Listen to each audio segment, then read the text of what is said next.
Students, in this lecture we will be discussing about prokaryotes and eukaryotes. Myself, Dr. Prabjot Singh, Associate Professor, Department of Pharmaceutics, Chaudhary Devilal College of Pharmacy, Haryana, India. So, starting with our lecture, first we will study about what is cell. Cell is a basic building block of all form of life. All living cells can be divided into two types. First, prokaryotic, which has its roots in Greek word pro, meaning before, and karyon, meaning nucleus. And second, eukaryotic, from eu, which means true, and karyon means nucleus. So the both words prokaryote and eukaryote have their meaning in Greek words. तो pro का मतलब है जब nucleus से पहले का जो cell है, डेट इज प्रोकैरियोटिक, जिसके अंदर एक ट्रू न्यूक्लियस नहीं होता. और दूसरा क्या है, यूकैरियोटिक.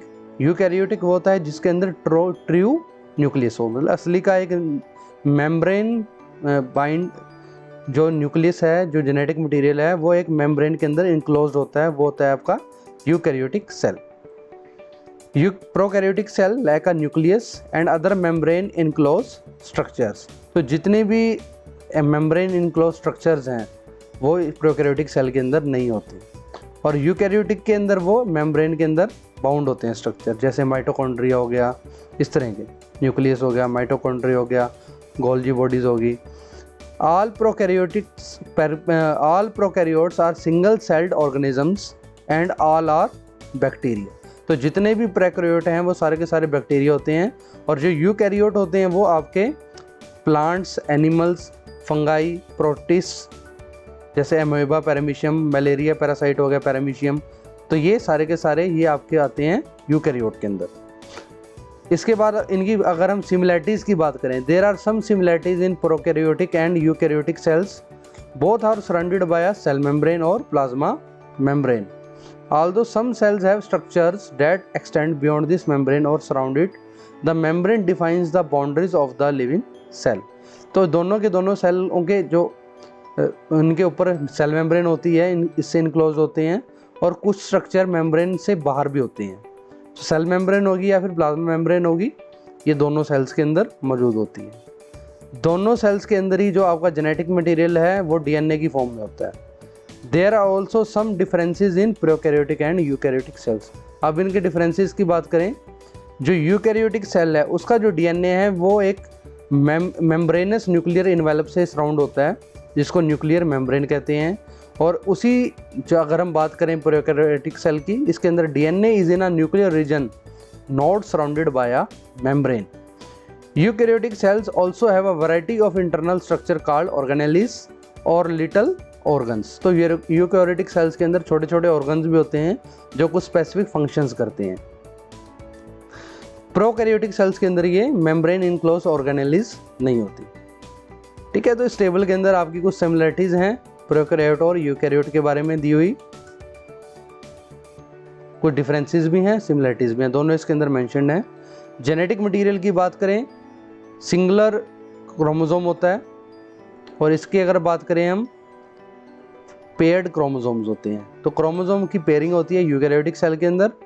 प्रोकैरियोट के अंदर एक सिंगल ही सर्कुलर क्रोमोसोम होता है.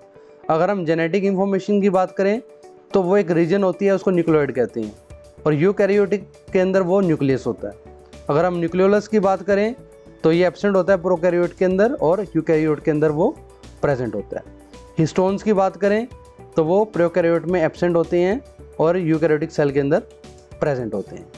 Extra chromosomal DNA in plasmids में होता है प्रोकैरियोटिक के बीच में. और अगर यूकैरियोटिक की बात करें वो in organelle such as mitochondria and chloroplast and in plasmids. तो इनके अंदर आपका जो क्रोमोसोम से जो एक्स्ट्रा क्रोमोसोमल डीएनए है वो इनमें पाया जाता है. अगर हम स्ट्रक्चर की बात करें तो माइटोटिक स्पिंडल जो है वो प्रोकैरियोट में एब्सेंट होता है, और जो यूकैरियोट है उसके अंदर प्रेजेंट होता है. सेल डिवीज़न के दौरान बनता है माइटोटिक स्पिंडल.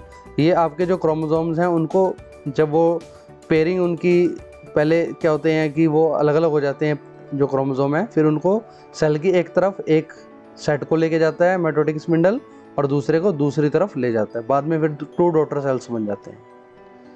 प्लाज्मा मेम्ब्रेन की बात करें तो फ्लूइड मोज़ेक स्ट्रक्चर होता है जिसमें स्टीरोल नहीं होते, इसके अंदर स्टीरोल प्रेजेंट होते हैं। Internal membrane only in photosynthetic organism होती है और इसके अंदर सारी ऑर्गेनेलिस के मेम्ब्रेन होती है।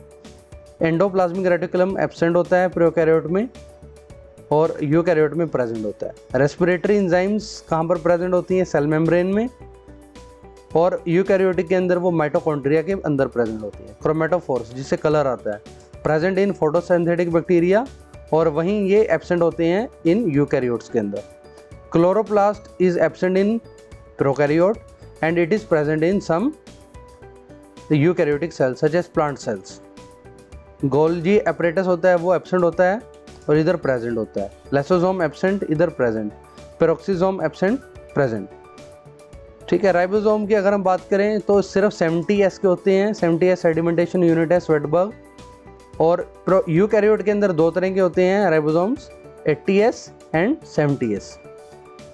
साइटोस्केलेटन जो सेल को स्ट्रक्चर देता है, उसको शेप देता है, वो एब्सेंट होता है प्रोकैरियोट के अंदर और प्रेजेंट होता है आपका यूकैरियोटिक सेल के अंदर। अगर हम बात करें एक्स्ट्रा सेलुलर स्ट्रक्चर्स की, cell wall, peptidoglycan found on most cells, और जो सेल वॉल इनकी है eukaryotic, it is made of cellulose, chitin और both found on plant and fungal cells. अगर हम एनिमल की सेल्स की बात करें उनकी सेल वॉल नहीं होती। एक्सटर्नल लेयर की बात करें कैप्सूल या फिर स्लाइम लेयर होती है और यूकैरियोट के अंदर पेलिकल टेस्ट और शेल इन सर्टेन प्रोटिस्टो। Flagella when present consist of fibrils और फ्लैजिलिन। तो ये फ्लैजिला एक स्ट्रक्चर होता है जो मूवमेंट में हेल्प करता है माइक्रोब्स को। तो अगर प्रेजेंट होएगा ये फाइब्रिल्स या फिर फ्लैजिलिन की शेप में होएगा। When present consist of complex membrane enclose structure with 9+2 microtubule arrangement. तो स्पेशल इसकी अरेंजमेंट होती है फ्लैजिला की। Cilia is absent in prokaryote, present in eukaryote. Pili present as attachment और conjugation pili in some prokaryotic cell, और वहीं ये absent होता है यूकैरियोटिक सेल के अंदर। अगर हम बात करें रिप्रोडक्टिव प्रोसेस की, cell division, binary fission use होती है प्रोकैरियोट के अंदर और इसके अंदर माइटोसिस और मियोसिस यूज़ होती है यूकैरियोट के अंदर। Sexual exchange of genetic material नहीं होता इधर, नो पार्ट ऑफ रिप्रोडक्शन, और इसमें मियोसिस होता है, इससे जो sexual exchange of genetic material होता है। और सेक्सुअल या फिर एसेक्सुअल, ओनली एसेक्सुअल रिप्रोडक्शन होती है, मतलब सिर्फ एक ही मेल और फीमेल नहीं होते, सिर्फ एक ही होता है, उसी से रिप्रोडक्शन होती है इस प्रोकैरियोट के अंदर। अगर हम वही बात करें यूकैरियोट की, इनके अंदर दोनों तरह की हो सकती है, सेक्सुअल भी हो सकती है और एसेक्सुअल रिप्रोडक्शन भी हो सकती है। इसके बाद स्टार्ट करेंगे हम prokaryotic cells. Prokaryotic cells can be divided into 2 large groups called domains, archaebacteria and bacteria. Eubacteria भी कहते हैं इनको। All members of archaea and bacteria are prokaryotes and have traditionally been called type of bacteria. The differences between archaea and bacteria are not so much structural and molecular differences ही होते हैं इनके। अगर हम size की बात करें, size, shape and arrangement की, तो प्रोकैरियोट हैं, इनका साइज होता है 0.5 to 2 micrometer in diameter.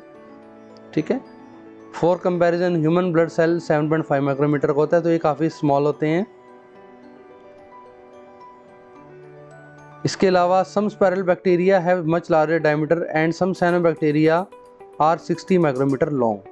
Because of their small size bacteria have large surface to volume ratio.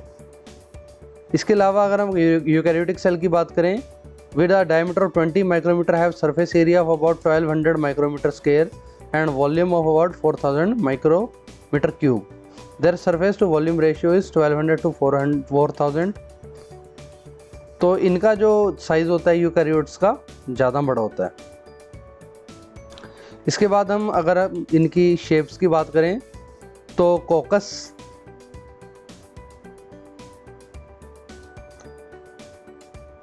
Shape होती है राउंड, कोकोबैसिलस थोड़ी एलोंगेटेड होती है, विब्री होती है कॉमन शेप, बैसिलस है रोड शेप्ड बैक्टीरिया, स्पाइरलम होता है और एक spirochete bacteria. So these are the shape of prokaryotes. इसके बाद इनकी जो आपकी अरेंजमेंट है वो भी इसके अंदर दिख जाएगी। तो कोकाई अगर 2 हैं तो डिप्लोकोकाई कहते हैं, ज़्यादा हैं तो स्ट्रेप्टोकोकाई कहते हैं। बेसिली चेन में हैं तो वो बेसिलाई कहलाएंगे, बेसिलस अगर सिंगल होएगा। विब्रियो ये शेप है। स्टेफाइलोकोकाई अगर बहुत सारे एक ग्रुप में ग्रेप्स जैसे ग्रुप में हैं, दे आर कॉल्ड स्टेफाइलोकोकाई। 4 के ग्रुप में हैं ट्रेट्राड्स और 8 के ग्रुप में है सार्किना। तो ये इनकी जो अरेंजमेंट है ये बताई गई है। इसके अलावा फ्लैजिलेट्स होते हैं जिनमें फ्लैजिला लगा होता है, ये मूवमेंट में हेल्प करता है। स्पोर फॉर्मर होते हैं, कुछ स्पोर्स बनाते हैं, example Clostridium botulinum, spirochetes and spirilla. Helicobacter pylori, तो जो हेलिकोबैक्टर पाइलोरी है इसके कारण आपके पेट में अल्सर्स हो सकते हैं। So these are the shapes and arrangement of bacteria.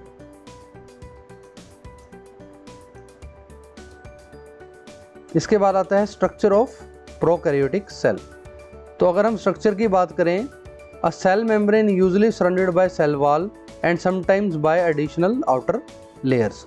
तो ये सबसे बाहर जो रेड कलर की है ये आपकी सेल वॉल है। इसके बाद जो इसके अंदर ये जो आपकी सेल वॉल के बाद आती है आपकी प्लाज्मा मेम्ब्रेन। प्लाज्मा मेम्ब्रेन के बाद अंदर साइटोप्लाज्म होता है जो लिक्विड होता है सेल के अंदर, और इसके अंदर फिर एक जो रीजन होती है उसको न्यूक्लियोइड कहते हैं, जहाँ पर आपका सारे का सारा डीएनए होता है, क्रोमोसोम जो क्रोमोसोम की फॉर्म में है। इसके अलावा राइबोसोम्स होते हैं, और अगर हम बाहर की बात करें तो बैक्टीरियल फ्लैजिलम भी होता है। तो ये इसका स्ट्रक्चर है प्रोकैरियोटिक सेल का। इसके बाद हम बात करें सेल वॉल की। The semi-rigid cell wall lies outside the cell membrane in nearly all bacteria. It performs 2 important functions. First, it maintains the characteristic shape of the cell. If the cell wall is digested away by enzymes, the cell takes on a spherical shape. तो जो shape है bacteria की, जो जैसे road shaped है या कुछ भी है, वो सेल वॉल के कारण ही होती है। अगर उसको इंजाइम से उसको गला दें, हम डाइजेस्ट करा दें, तो जो सेल की शेप है वो हो जाती है round. Second, it prevents the cell from bursting when fluids flow into the cell by osmosis. So osmotic pressure के कारण जब फ्लूइड सेल के अंदर आ जाते हैं तो उससे ये बस्टिंग से बचाता है सेल को। Although the cell wall surround the cell membrane in many cases, it is extremely porous and does not play major role in regulating the entry of materials into the cell. तो cell wall का कोई इतना बड़ा role नहीं होता, बाहर से आने वाली चीज़ों को ये नहीं रोकता क्योंकि सेल वॉल पोरस होती है। बना होता है ये पेप्टिडोग्लाइकन से, also called as murein, is the single most important component of bacterial cell wall. ठीक है, इसके अंदर फिर जो पेप्टिडोग्लाइकन पॉलीमर होता है उसके अंदर N acetyl glucosamine alternate with molecules of N acetyl muramic acid, ये लगे होते हैं जिससे कि आपका ये पेप्टिडोग्लाइकन बनता है। These molecules are close linked by tetrapeptides chain of 4 amino acid in most gram positive organisms.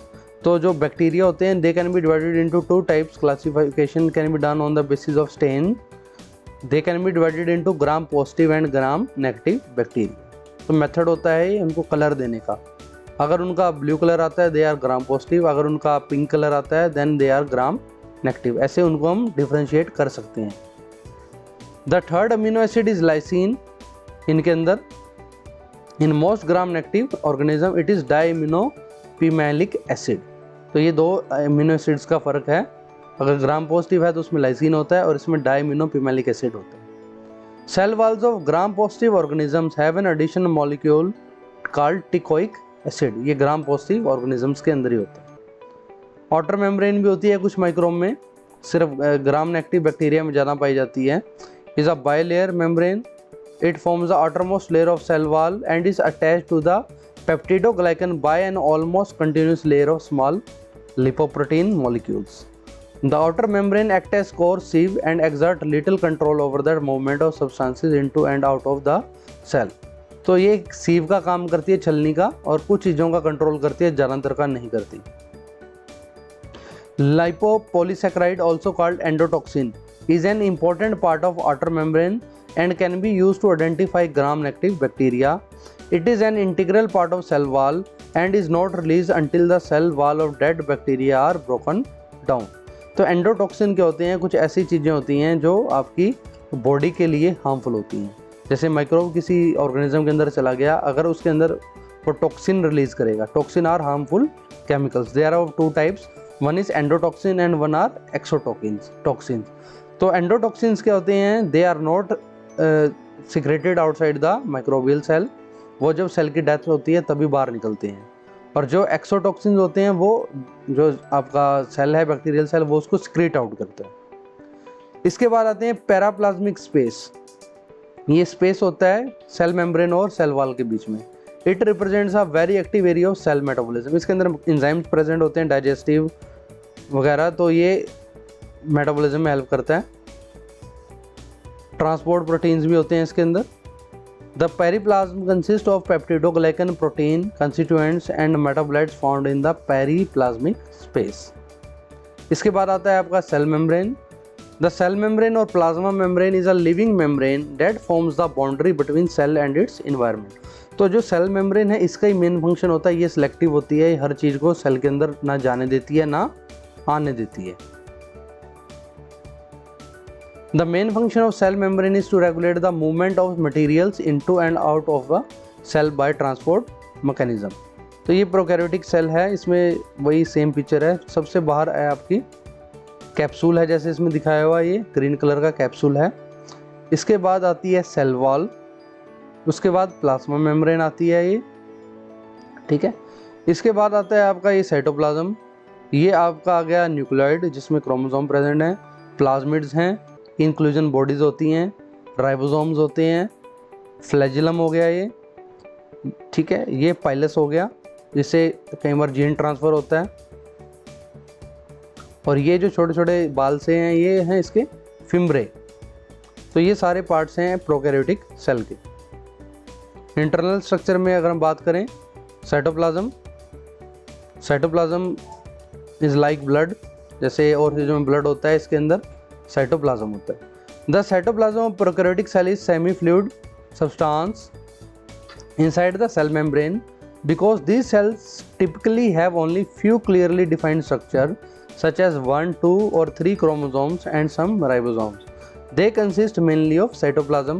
Cytoplasm is about 4/5 water and 1/5 substances dissolved or suspended in water. तो जितना भी एक्सचेंज है, जितने भी केमिकल रिएक्शन है, वो सारी की सारी साइटोप्लाज्म के अंदर ही होती हैं। राइबोसोम्स आते हैं इसके बाद। They consist of RNA and protein. They are abundant in cytoplasm, often grouped in long chains called polyribosome. तो एक दूसरे से जुड़े होते हैं, इनको polyribosomes कहा जाता है। They are spherical, stain densely. Staining जब करते हैं सेल की डाई से तो ये सबसे ज़्यादा स्टेन होते हैं और इसलिए विजिबल भी हो जाते हैं। विजिबल होते हैं ये इलेक्ट्रॉन माइक्रोस्कोप से, सिंपल माइक्रोस्कोप से विजिबल नहीं होते। Ribosome serve as sites for protein synthesis. Function है इनका सिंथेसिस ऑफ प्रोटीन। तो इनका जो साइज़ है, इनको ये कैटेगराइजेशन है वो on the basis of their sedimentation rate करा जाता है। तो एक सेंट्रीफ्यूज के अंदर एक ट्यूब में डाल के सैंपल को सेंट्रीफ्यूज करा जाता है और जितने ज़्यादा स्पीड पे जाके वो सेडिमेंट होते हैं उससे उनका सेडिमेंटेशन रेट फाइंड करा जाता है, उसी से उनका मोलिकुलर साइज वगैरह पता लगाया जा सकता है। The unit is Svedberg. The whole bacterial ribosome, which are smaller than eukaryotic ribosome, have a rate of 70s. Their subunits have rate of 30s and 50s.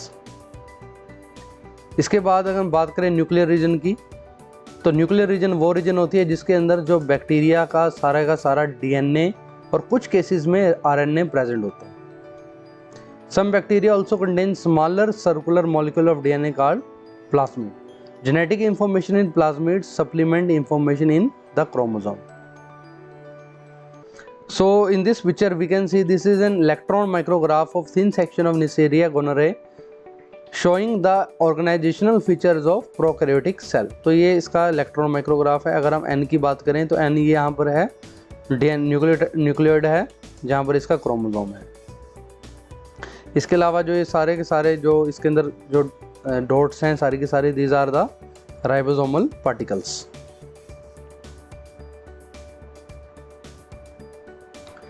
इसके अलावा कुछ इंटरनल मेम्ब्रेन सिस्टम्स होते हैं जो कि फोटोसिंथेटिक एंड साइनोबैक्टीरिया के अंदर present होते हैं, इनको क्रोमेटोफोर्स कहा जाता है।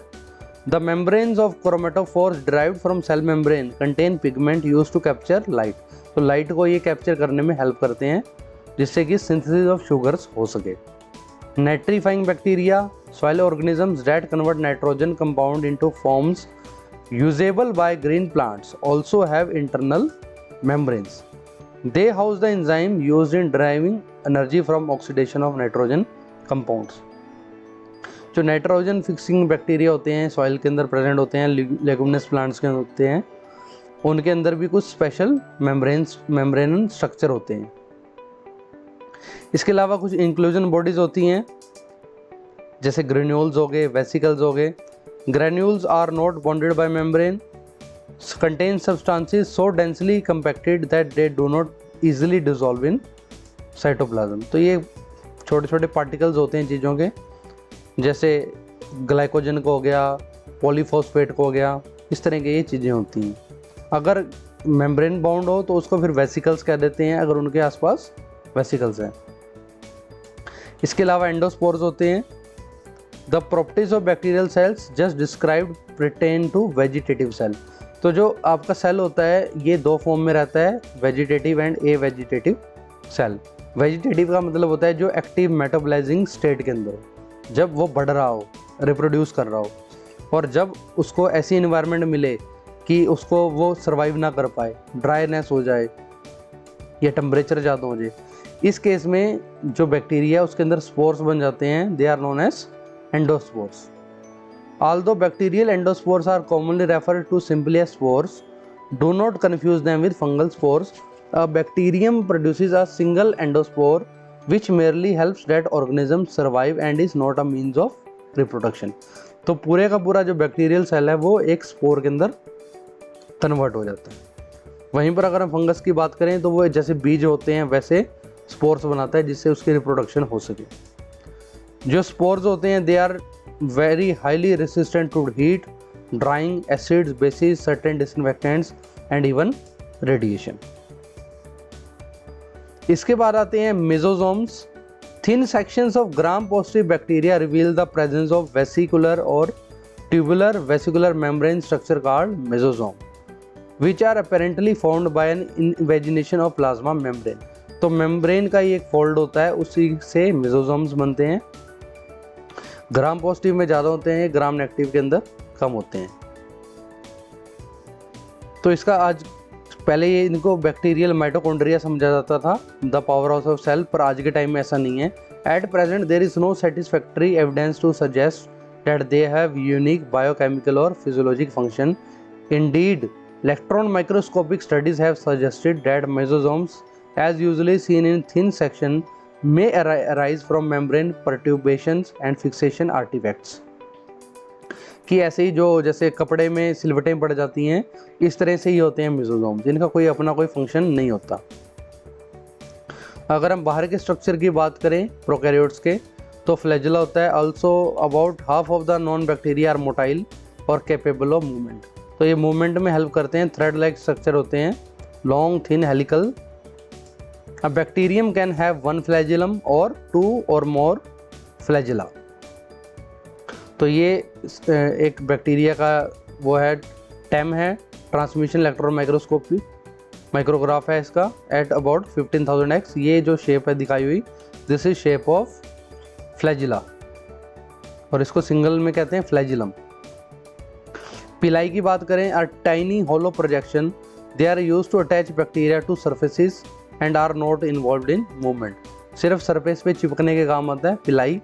उसके बाद आता है कंजुगेशन पिलाई, इसको सेक्स पिलाई भी कहते हैं।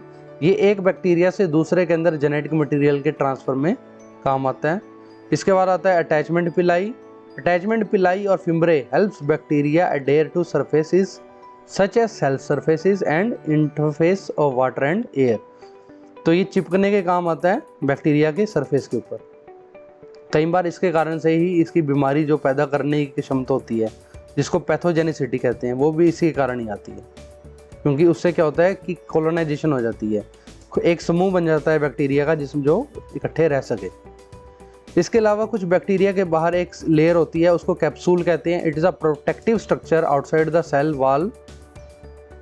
सिर्फ कुछ बैक्टीरिया में होता है। इसका एक सबसे बड़ा एग्जांपल है ट्यूबरक्लोसिस, जिसके कारण टीबी होती है।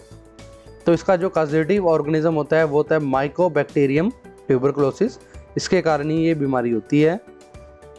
और इसका जो ऊपर कैप्सूल होता है, जो कैप्सूल होता है, it prevents host defence mechanism such as phagocytosis from destroying the bacteria. तो जो इम्यून सिस्टम है उससे बैक्टीरिया को बचा लेता है। इसके अलावा स्लाइम लेयर भी होती है कुछ माइक्रोब्स के ऊपर। Is less tightly bound to cell wall and usually thinner than capsule. When present it protects the cell against drying, helps trap nutrients near the cell and sometime bind cell together.